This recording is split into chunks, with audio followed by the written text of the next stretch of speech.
আমরা মেয়ে বস, একবারে যদি কিছু মনে করি সেটা যত সময় না করতে পারবো তত সময় শান্তি পাবো না। যাই হোক, বাড়িতে ছিল দুটো কদবেল, আর এখন রাত কটা বাজে দেখো।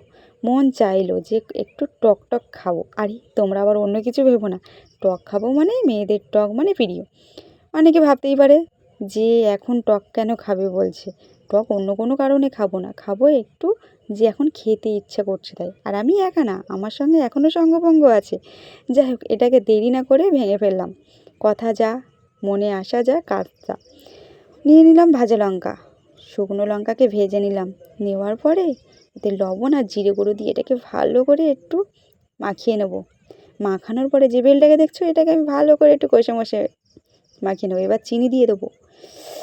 কি বলবো, মাখাতে মাখাতেই তো জিভে জল চলে আসছে। এটা তো এবার একটু টেস্ট করে দেখাই যাক যে কেমন হয়েছে। কি বলবো, অসাধারণ। আমার যাকে দিলাম দেখো, ও মা গো, কি বলছে গো। তারপরে এরা দুটো পুচকি খেতে শুরু করে দিল। তারপরে একটা যার বাড়িতে নিয়ে গেলাম। তোমরা কিন্তু একদম কেউ লোভ দেবে না। আমার যা কি বলছে শোনো। দারুণ দারুণ। তোমার দেখে তো সবার লোভ লেগে যাবে এখনই।